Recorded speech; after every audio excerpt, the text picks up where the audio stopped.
వరుసగా 2 సార్వత్రిక ఎన్నికల్లో ఓటమి పాలైన కాంగ్రెస్ పరిస్థితి దేశంలో నానాటికి తీసికట్టుగా మారుతోంది. ఈసారి ఎలాగైనా గెలిచి తీరాలనే సంకల్పంతో ఉంది. అందుకే కర్ణాటక, తెలంగాణ ఎన్నికల్లో ఇచ్చిన హామీలు అధికారంలోకి తేవడంతో లోక్సభ ఎన్నికల్లోనూ వాటినే నమ్ముకుంది. లోక్సభ ఎన్నికలకు కాంగ్రెస్ పార్టీ మేనిఫెస్టో శుక్రవారం విడుదల చేసింది. మహిళలు, యువతను ఆకర్షించే ప్రయత్నాలు చేసినట్టు హామీలను చూస్తే అర్థమవుతుంది. తాము అధికారంలోకి వస్తే తప్పకుండా వాటిని అమలు చేస్తామని పేర్కొంది. లోక్సభ ఎన్నికలకు సంబంధించి కాంగ్రెస్ పార్టీ మేనిఫెస్టోని శుక్రవారం విడుదల చేసింది. పాంచ్ న్యాయ్, 25 గ్యారంటీల పేరుతో విడుదల చేసిన మేనిఫెస్టోలో సంక్షేమ పథకాలకు పెద్దపీట వేసింది. కర్ణాటక, తెలంగాణ అసెంబ్లీ ఎన్నికల్లో గ్యారంటీలు అధికారాన్ని తీసుకురావడంతో లోక్సభ ఎన్నికల్లోనూ వాటినే కొనసాగించింది. పంచ్ న్యాయ్ పేరిట ఈ హామీలను రూపొందించింది. యువత, మహిళలే లక్ష్యంగా చేసుకుని రూపొందించిన మేనిఫెస్టోలో సామాజిక సంక్షేమ పథకాలతో పాటు 25 గ్యారంటీలను చేర్చింది. గత 10 ఏళ్లలో పెట్రోల్, డీజిల్ ధరలు గణనీయంగా పెరిగాయనే నేపథ్యంలో ఇంధనం ధరలు తగ్గిస్తామని కాంగ్రెస్ పార్టీ పేర్కొంది. సైనిక నియామకాల విషయంలో కేంద్రం ఇటీవల తీసుకొచ్చిన అగ్నివీర్ పథకాన్ని రద్దు చేస్తామని హస్తం పార్టీ హామీ ఇచ్చింది.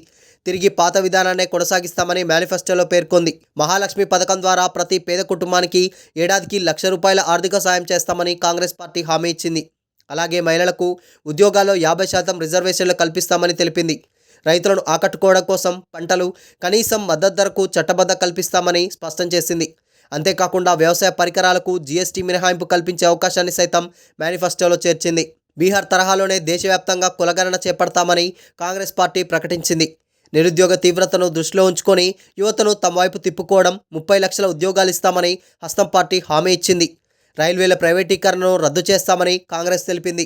5,000 కోట్లతో యువతకు స్టార్టప్ ఫండ్, నిరుద్యోగ వృత్తి ద్వారా జాబ్స్ లేని యువత ఖాతాల్లోకి నగదు బదిలీ, విద్యా రుణాల వడ్డీ రేటు తగ్గింపు, చిన్న తరహా పరిశ్రమల రుణాలను కొంతమేరకు మాఫీ చేసి తక్కువ వడ్డీకి రుణాల పంపిణీ, దేశవ్యాప్తంగా 8 కోట్ల కాంగ్రెస్ గ్యారంటీ కార్డుల పంపిణీ వంటి హామీలు ఇప్పించింది. రైతులకు రుణమాఫీ చేస్తామని హామీ ఇచ్చింది. సంక్షేమంపైనే ఎక్కువగా ఫోకస్ పెట్టి ఈ మేనిఫెస్టోను రూపొందించింది. ఢిల్లీలో ఏఐసీసీ కార్యాలయంలో కాంగ్రెస్ జాతీయ అధ్యక్షుడు మల్లికార్జున ఖర్గే, సోనియా, రాహుల్ గాంధీలు మేనిఫెస్టోను విడుదల చేశారు. దేశంలో రాజ్యాంగాన్ని, ప్రజాస్వామ్యాన్ని ధ్వంసం చేయడానికి ప్రయత్నిస్తున్న వారికి, రాజ్యాంగాన్ని, ప్రజాస్వామ్యాన్ని రక్షించడానికి ప్రయత్నిస్తున్న వారికి మధ్య జరుగుతున్న ఎన్నికలు ఇవి. ఈ పోరాటం మేము గెలిచిన తర్వాత ప్రజలలో అత్యధికుల ప్రయోజనాలను కాపాడతాం. భారత్ 2-3 సమూహాలతోనే నడపదని, అది అత్యధిక మెజార్టీ ప్రజలతో నడుస్తుందని నిర్ధారిస్తుంది. గుత్తాధిపత్య వ్యాపారాల మధ్య సరసమైన పోటీ ఉన్న దేశం మనది.